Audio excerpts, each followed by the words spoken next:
नमस्कार, मैं अनिशा। आप देख रहे हैं देश न्यूज़ का खास कार्यक्रम प्रेस वार्ता। दर्शकों, आज प्रेस वार्ता में हम जानेंगे देश दुनिया की तमाम बड़ी खबर, तमाम बड़ी अपडेट। ऐसी कौन सी खबरें जो आज लगातार सुर्खियों में, सोशल मीडिया में ट्रेंड करी, आज अखबारों के फ्रंट पेज में प्रमुखता से प्रकाशित हुई। हमारे साथ हमारे एडिटर इन चीफ जय श्रीवास्तव जी, हमारे साथ एडिटर सूरज जी, हमारे साथ आनंद जी जुड़ चुके हैं लखनऊ उत्तर प्रदेश से। दर्शकों, ये सभी मेहमान आप तक पहुँचाएंगे देश दुनिया की तमाम बड़ी खबर, तमाम बड़ी अपडेट। और सबसे पहले हम अंतर्राष्ट्रीय खबरों की ओर रुख करेंगे कि अंतर्राष्ट्रीय खबरों में आज कौन सी खबरें जो लगातार सुर्खियों में है। हमारे साथ एडिटर इन चीफ जी से हम जानेंगे अंतर्राष्ट्रीय खबरें, कौन सी खबरें जो आज प्रमुखता से अखबारों में प्रकाशित हुई हैं। देखिए, इसमें सबसे जो बड़ी खबर है अंतर्राष्ट्रीय स्तर की, वो है गांजा पट्टी से आ रही है खबर।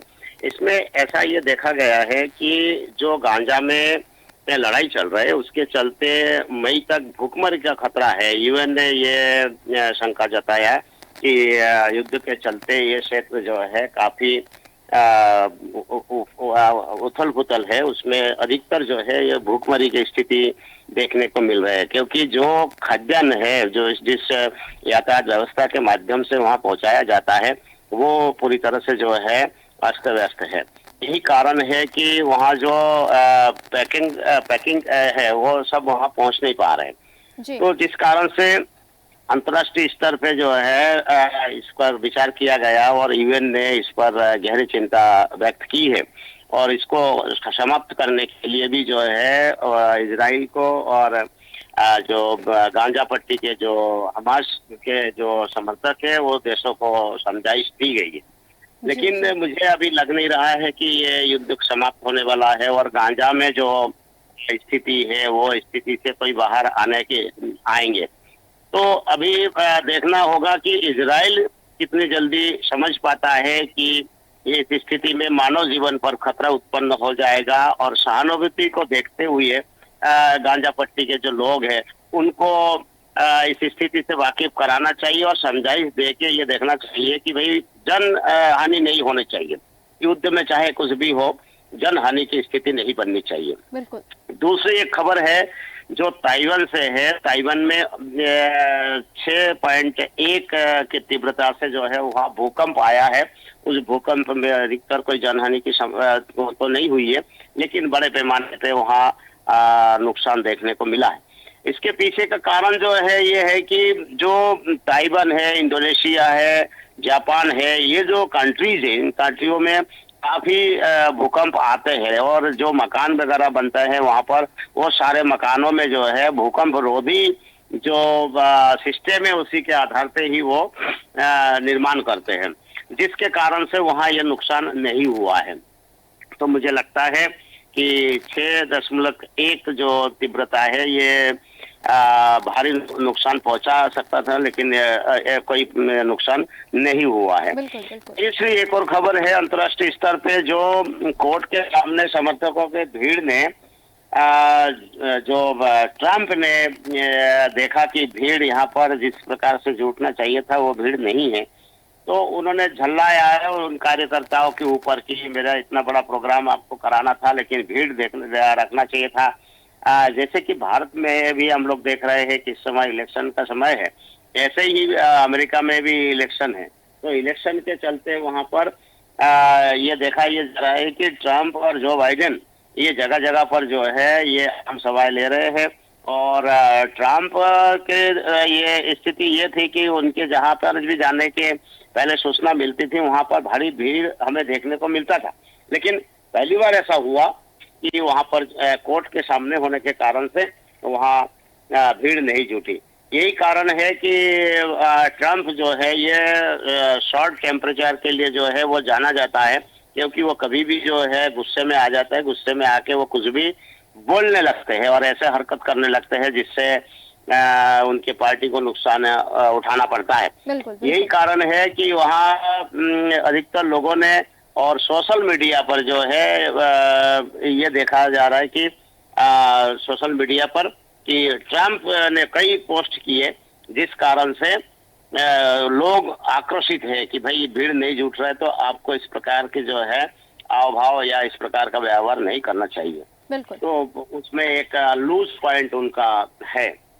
दूसरी एक और सबसे अंतिम अंतर्राष्ट्रीय खबर यह है कि जिस प्रकार श्रीलंका में रामायण काल से जुड़े स्थलों का विकास करने का निर्णय श्रीलंका ने लिया है।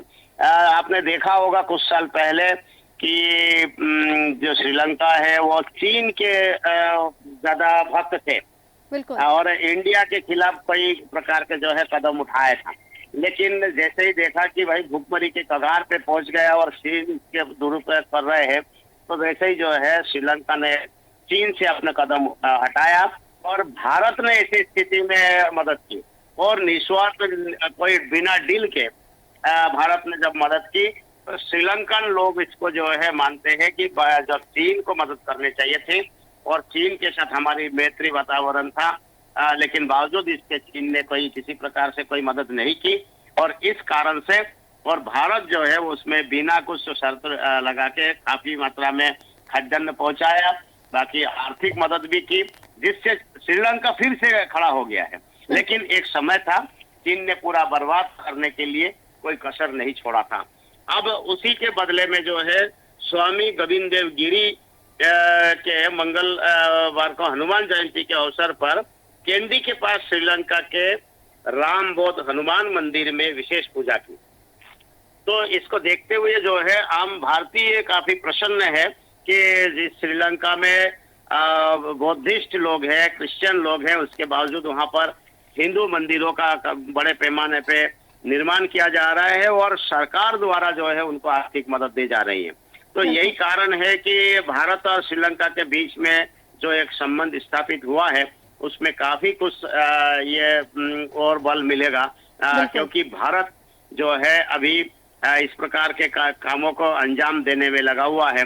जैसे हाल ही में देखा होगा कि गल्फ कंट्री में भी भव्य मंदिर निर्माण किया और उसके चलते जो है पूरी दुनिया में भारत की प्रशंसा हुई और भारत के ही नहीं है, उसमें गल्फ कंट्री के जो मौजूदा जो सत्ताधीन लोग हैं वो सभी प्रसन्न थे। और इसके दूसरा ये है कि अब कोलंबो में भी जो है इस प्रकार के कार्यक्रमों को संपन्न किया जा रहा है, इसीलिए मंदिर एक माध्यम बन रहा है दोनों देशों के अन्य देशों से मैत्री जो संबंध है वो स्थापित करने का। बिल्कुल जी बिल्कुल। और हम सीधे चलेंगे और राष्ट्रीय खबरों पे हम नजर डालेंगे। राष्ट्रीय खबरों में क्या लगातार सुर्खियों में हमारे साथ हमारे एडिटर सूरज जी हैं। सूरज जी, तमाम राष्ट्रीय स्तर पे ऐसी कौन सी खबरें हैं जो आज प्रमुखता से अखबारों में प्रकाशित हुई हैं और लगातार सुर्खियों में बनी हुई है, हमारे दर्शकों के साथ साझा करें। देखिए निशा, जिस तरह से चुनाव के समय में सभी विरोधी दल एक दूसरे पर आरोप प्रत्यारोप करते हैं, उसी क्रम में कल पिछले 3 दिन से एक बयान प्रधानमंत्री नरेंद्र मोदी का लगातार सुर्खियों में है। बिल्कुल। उसमें एक बात उन्होंने और जोड़ दी। कल राजस्थान में थे, वो जयपुर में थे, कल और टोंक में थे। उन्होंने जो जिस तरह से पहले कांग्रेस के घोषणा पत्र के बिंदु को लेकर के सवाल उठाए हैं, सोने चांदी और संपत्ति की बात की है, तो कल उन्होंने आरक्षण की बात कही है। प्रधानमंत्री नरेंद्र मोदी का जो बयान सामने आया था उसमें था कि दलित और जो पिछड़े वर्ग हैं उनका आरक्षण ना खत्म किया जाएगा और ना ही धर्म के आधार पर बांटा जाएगा। ये उन्होंने कहा कि ये मोदी की गारंटी है जी। और दूसरी तरफ वो जो प्रधानमंत्री नरेंद्र मोदी बात कर रहे थे, राजस्थान में भी बात की थी उन्होंने, अलीगढ़ में भी बात की थी कि उन्होंने कहा था कि कांग्रेस की सरकार आएगी तो महिलाओं का मंगलसूत्र छीन लेगी। इस पर पलटवार करते हुए कल बेंगलुरु में कांग्रेस की ओर से जो महासचिव प्रियंका गांधी हैं उन्होंने कहा, उन्होंने पलटवार किया है। उन्होंने कहा कि मेरी मां का मंगलसूत्र देश पर कुर्बान हुआ था। प्रधानमंत्री नरेंद्र मोदी ऐसी बातों को नहीं समझ सकते हैं, इसलिए वो इस तरह की बातें कर रहे हैं, क्योंकि मोदी अगर मंगलसूत्र का महत्व समझते तो अनैतिक बातें नहीं करते। ये वार पलटवार की खबरें लगातार सुर्खियों में बनी हुई हैं। दूसरी तरफ मैं बताना चाहूंगा कि प्रधानमंत्री नरेंद्र मोदी आज मध्य प्रदेश में आ रहे हैं और उनकी सभाएं होने वाली हैं। सागर में सभा है, क्योंकि सागर का बुंदेलखंड एरिया जो है वो वहां पर दलित मतदाताओं को साधने की वो कवायद करेंगे।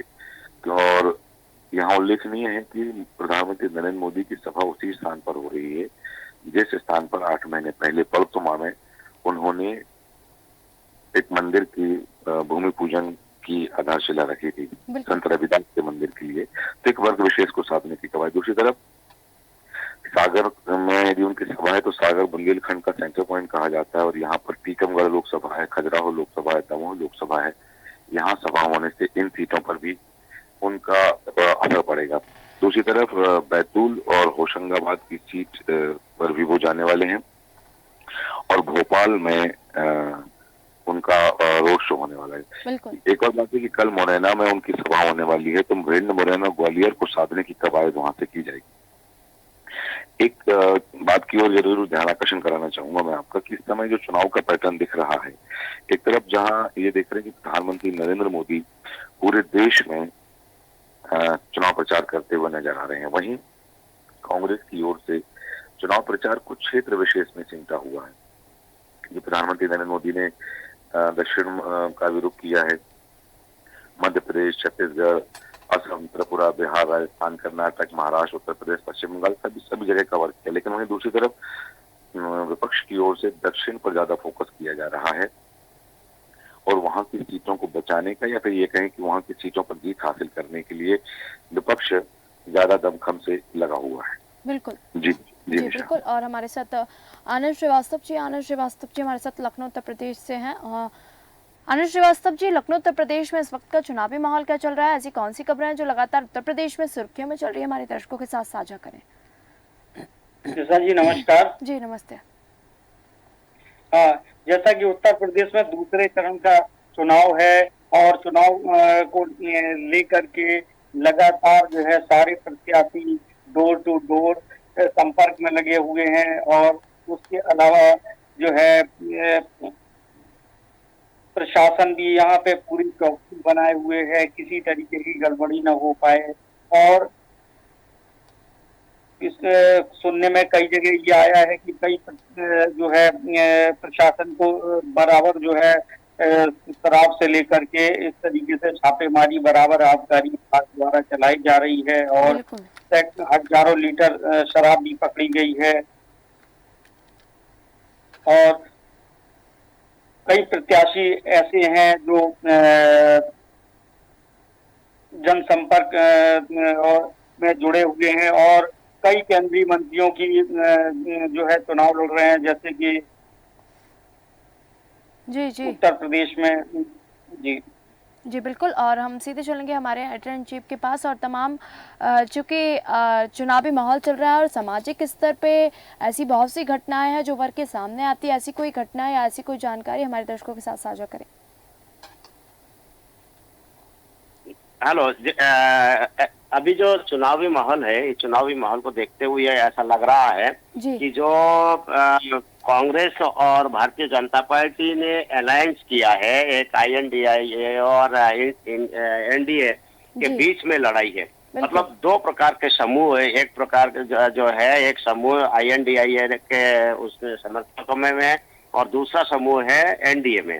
तो जो लड़ाई है इसमें इस बार पहली बार ऐसा देखने को मिल रहा है कि एक तरफा चुनाव है। इसका मतलब यही है कि जो भारतीय जनता पार्टी के जो अभी सरकार है, वो सरकार दोबारा हैट्रिक करने की स्थिति में है, मतलब तीसरी बार जीतने की स्थिति में है।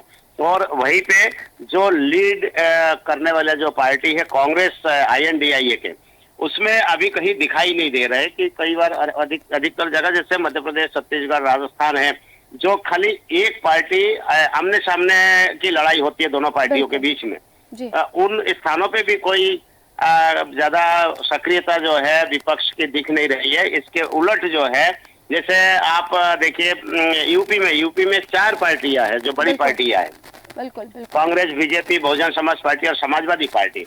इनके बीच की लड़ाई है। लेकिन अभी ये देखने को मिल रहा है कि पिछले बार से इस बार की स्थिति और ज्यादा मजबूत कर लिया है भारतीय जनता पार्टी ने। और जिस प्रकार से भारतीय जनता पार्टी और बड़े नेता सारे लोग अभी स्थिति यहाँ इलेक्शन से गायब है, लेकिन खाली मोदी के नाम पे वोट मांगा जा रहा है, और कैंडिडेट वर्सेस मोदी।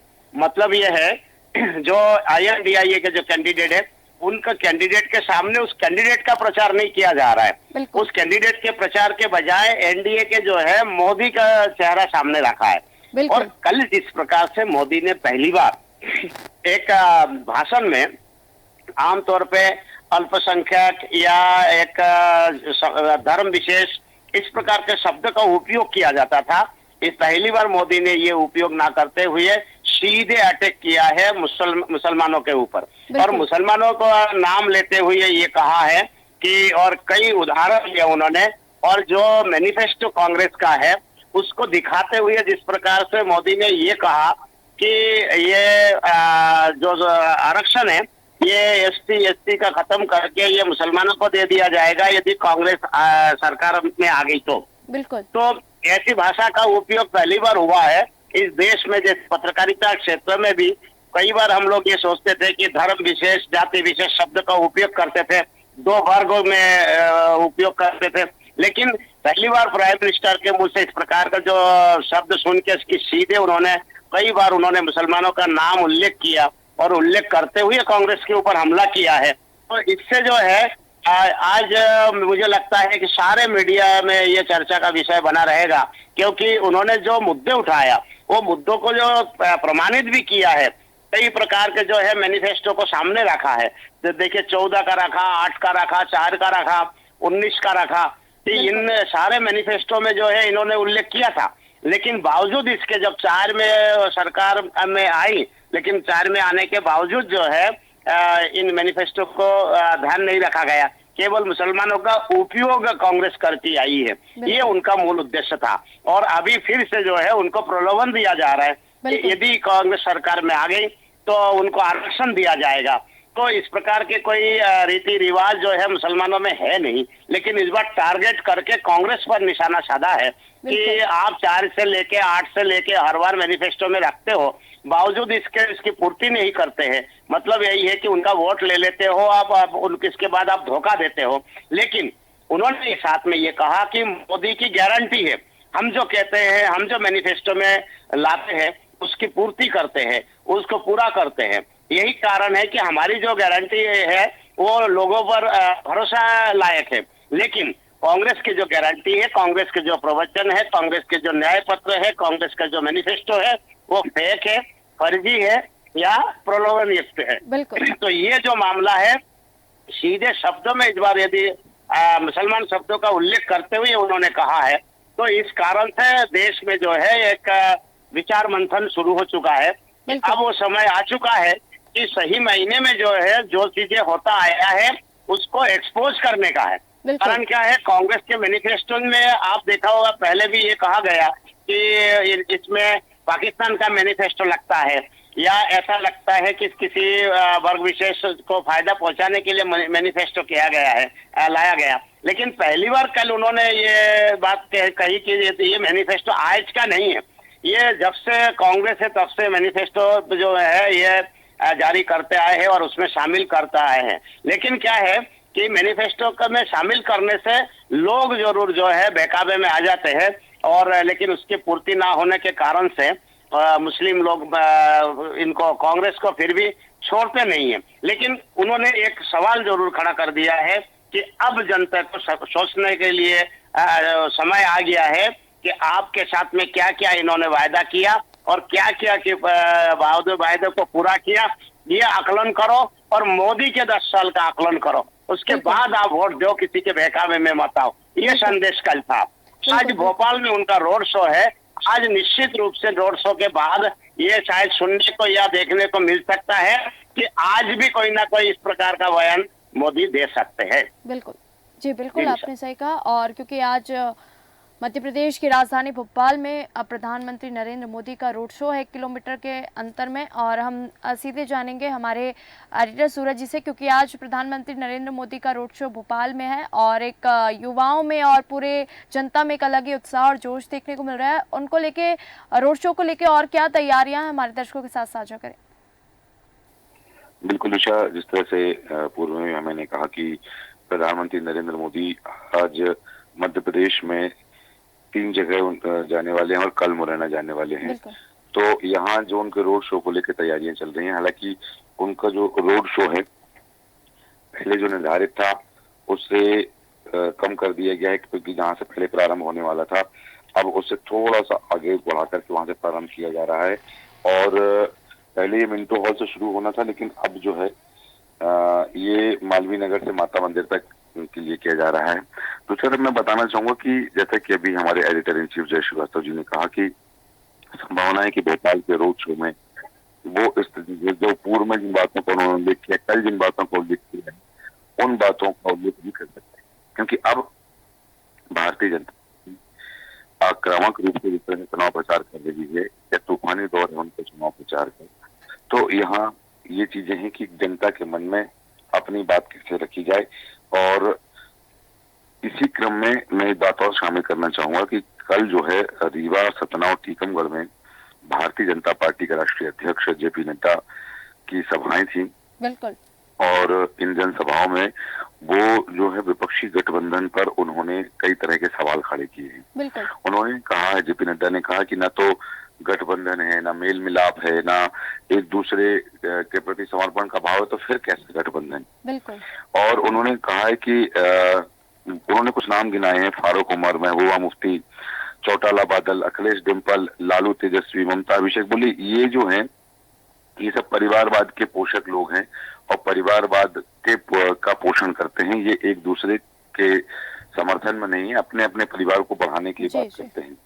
दूसरी तरफ मध्य प्रदेश के परिदृश्य में एक और खबर का उल्लेख जरूर करना चाहूंगा मैं कि कल जिस तरह से मध्य प्रदेश के मुख्यमंत्री डॉक्टर मोहन यादव रायसेन में, नरसिंहपुर में, रीवा में उन्होंने सभा को संबोधित किया और उन्होंने कहा है कि कांग्रेस वोटों के लिए आर्थिक आतंकवाद की बात कर रही है। बिल्कुल। मैं ध्यान दिलाना चाहूंगा कि जब आज से 3 दिन पहले राजस्थान में प्रधानमंत्री नरेंद्र मोदी की सभा थी अलीगढ़ में, और उसके अगले दिन अलीगढ़ में उनकी सभा थी, तब उन्होंने कहा था कि कांग्रेस वामपंथियों के कब्जे में है या अर्बन नक्सल के कब्जे में कांग्रेस है और वो उससे संचालित हो रही है। अब यहाँ आर्थिक आतंकवाद की बात कल मुख्यमंत्री ने की। हालांकि उसके पलटवार में मध्य प्रदेश कांग्रेस के जो प्रदेश अध्यक्ष हैं वो रायसेन और उदयपुरा में उनकी सभाएं थी। वहां उन्होंने कहा है कि मध्य प्रदेश में नफरत की दुकान पर ग्राहक नहीं आते। ये वो बात है जो कर्नाटक चुनाव के समय राहुल गांधी ने वहां प्रचारित की थी, मोहब्बत की दुकान और नफरत की दुकान वाली बात थी। अब उसी बात की पुनरावृत्ति करते हुए जीतू पटवारी ने उसमें एक कदम बढ़ा कि हम मोहब्बत की दुकान चलाते हैं लेकिन नफरत की दुकान चलाने वालों के पास अब ग्राहक ही नहीं मिल रहे हैं, उनकी दुकानों पर ग्राहक नहीं आते। इस तरह से वार पलटवार का दौर मध्य प्रदेश की सियासत में लगातार देखा जा रहा है। जी बिल्कुल, और बहुत बहुत धन्यवाद एडिटर जी हमारे साथ जुड़ने के लिए और तमाम जानकारी साझा करने के लिए। हमारे साथ हमारे एडिटर इन चीफ जय श्रीवास्तव थे जिन्होंने तमाम खबरों पर प्रकाश डाला और आप तक पहुंचाया। हमारे साथ लखनऊ उत्तर प्रदेश से आनंद जी थे जिन्होंने तमाम जानकारी साझा की। तो दर्शकों, आज प्रेस वार्ता में हमने जाना देश दुनिया की तमाम बड़ी खबर, बड़ी अपडेट, तमाम ऐसी जानकारी जो लगातार सुर्खियों में है, अखबारों में प्रमुखता से प्रकाशित हुई है। प्रेस वार्ता में फिर मिलेंगे नई खबरों के साथ। देखते रहिए देश न्यूज़। नमस्कार।